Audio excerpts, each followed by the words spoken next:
Sur ces images prises à Pékin, on voit des Chinois qui s'étonnent de l'apparence physique de touristes américains.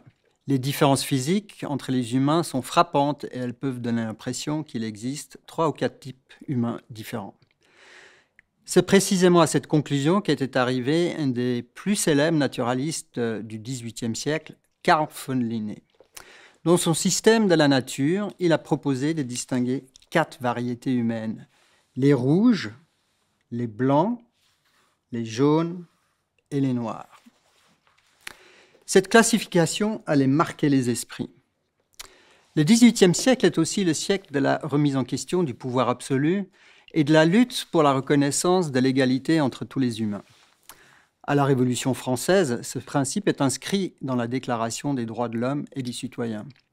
Dans ce contexte de lutte pour l'égalité, il devenait évident pour un nombre de plus en plus important de personnes que l'esclavage était un scandale et qu'il fallait l'abolir.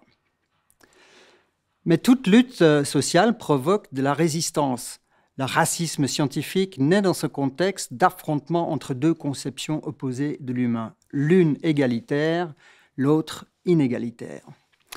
Un certain nombre d'individus se donnent alors pour mission de démontrer par des mesures l'inégalité des races humaines. Cette inégalité serait physique, bien sûr, mais aussi intellectuelle, morale, culturelle et propre à chaque race. Tout au long du XIXe siècle, cette obsession de la mesure est à l'origine de multiples travaux et publications qui soutiennent la vision inégalitaire. Comme leurs auteurs se disent scientifiques, ils font autorité, ils rendent la nature complice de l'inégalité, pourrait-on dire. Mais pas tous les scientifiques croient dans l'impossibilité d'établir des classifications raciales. Loin s'en faut. Parmi eux, l'un des plus célèbres, Charles Darwin.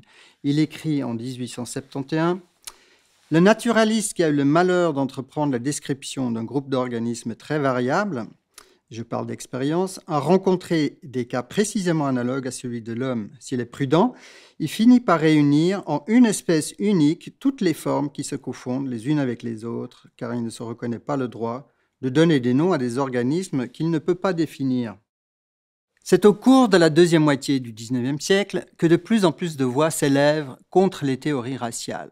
À la fin de ce siècle, après avoir collecté des données du monde entier, les élèves des premiers raciologues reconnaissent eux aussi qu'il est impossible de classer les humains. En portant son regard au loin, comme le recommandait Rousseau, le racisme scientifique a creusé sa propre tombe.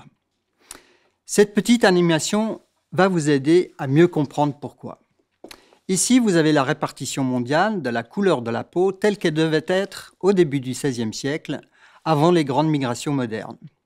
Ici, la répartition mondiale de la taille. Alors, si on superpose ces 2 cartes, on voit que ces distributions mondiales ne sont pas du tout les mêmes. Là, on rajoute les yeux bridés et on voit que l'image devient plus compliquée. Là, l'aspect des cheveux, l'image est toujours plus compliquée. Là, la forme du crâne et le tableau se complique encore plus. On pourrait encore rajouter des caractères génétiques. Ici, le facteur rhésus moins. Et ici, le gène O du système des groupes sanguins ABO. Alors, quelle est la conclusion qu'on peut tirer de cette superposition de caractères biologiques? Eh bien, plus on rajoute de caractères, plus le tableau se complique et plus l'impossibilité de classer les humains devient évident. Ce qui ne veut pas dire que la diversité humaine n'existe pas, bien sûr. Exactement comme le disait déjà Charles Darwin au milieu du XIXe siècle. Malgré cela, l'idée de l'inégalité des races ne disparaît pas des croyances. Bien au contraire, dans un monde en ébullition sur le plan économique, politique et militaire, l'anthropologie raciale est récupérée par ceux qui cherchent à justifier la domination des Européens sur le reste du monde. Ce qui est curieux, c'est qu'aujourd'hui, bien des gens continuent à penser qu'il existerait des races humaines. Regardez par exemple cette couverture de Science et Vie. On se pose toujours la question de savoir si les races existent ou non.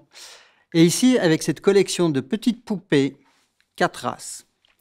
La persistance de cette représentation stéréotypée s'explique par le fait qu'elle est contre-intuitive. Dans notre quotidien, nous n'avons jamais l'occasion de voir d'un coup toute la diversité humaine. Et du coup, on a l'impression qu'il existe bien quelques types humains, comme Linné au milieu du XVIIIe. Une des manières de lutter contre cette vision stéréotypée serait de faire en sorte que l'enseignement de la biologie humaine fasse partie de tous les programmes scolaires.